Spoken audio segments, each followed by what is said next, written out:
If you want to change the world, start off by making your bed. If you make your bed every morning, you will have accomplished the first task of the day.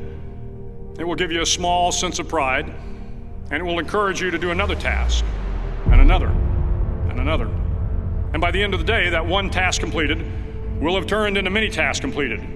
Making your bed will also reinforce the fact that the little things in life matter. If you can't do the little things right, you'll never be able to do the big things right. And if by chance you have a miserable day, you will come home to a bed that is made, that you made. And a made bed gives you encouragement that tomorrow will be better.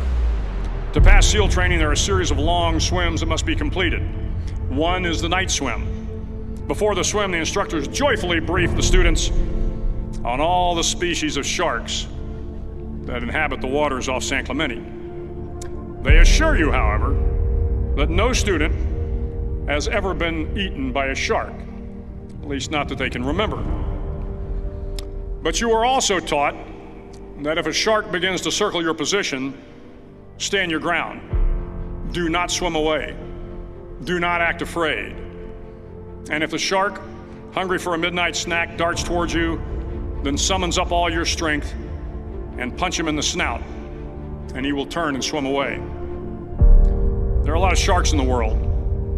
If you hope to complete the swim, you will have to deal with them. So if you want to change the world, don't back down from the sharks. Over a few weeks of difficult training, my SEAL class, which started with 150 men, was down to just 42. There were now 6 boat crews of 7 men each. I was in the boat with the tall guys, but the best boat crew we had was made up of the little guys, the Munchkin crew, we called them. No one was over 5'5". The Munchkin boat crew had 1 American Indian, 1 African American, 1 Polish American, 1 Greek American, 1 Italian American, and 2 tough kids from the Midwest. They out-paddled, outran, and outswam all the other boat crews. The big men in the other boat crews would always make good-natured fun of the tiny little flippers the Munchkins put on their tiny little feet prior to every swim. But somehow these little guys from every corner of the nation and the world always had the last laugh, swimming faster than everyone and reaching the shore long before the rest of us. SEAL training was a great equalizer. Nothing mattered but your will to succeed, not your color, not your ethnic background, not your education, not your social status. If you want to change the world, measure a person by the size of their heart, not by the size of their flippers. The 9th week of training is referred to as Hell Week. It is 6 days of no sleep, constant physical and mental harassment, and 1 special day at the Mud Flats.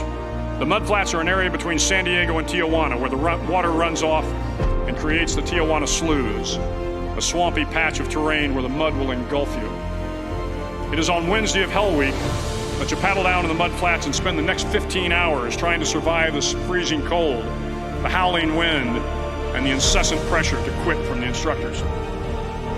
As the sun began to set that Wednesday evening, my training class, having committed some egregious infraction of the rules, was ordered into the mud.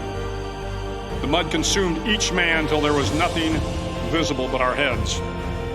The instructors told us we could leave the mud if only 5 men would quit. Only 5 men, just 5 men, and we could get out of the oppressive cold. Looking around the mud flat, it was apparent that some students were about to give up. It was still over 8 hours till the sun came up. 8 more hours of bone-chilling cold.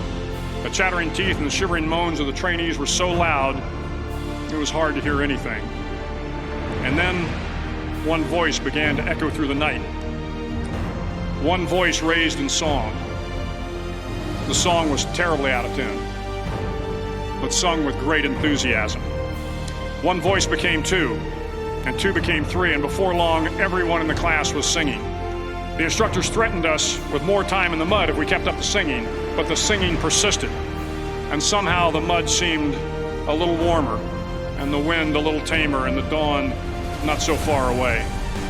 If I have learned anything in my time traveling the world, it is the power of hope. The power of one person, a Washington, a Lincoln, King, Mandela, and even a young girl from Pakistan, Malala. One person can change the world by giving people hope. So if you want to change the world, start each day with a task completed. Find someone to help you through life. Respect everyone. Know that life is not fair and that you will fail often. But if you take some risks, step up when the times are the toughest, face down the bullies, lift up the downtrodden, and never ever give up. If you do these things, the next generation and the generations that follow will live in a world far better than the one we have today. And what started here will indeed have changed the world for the better.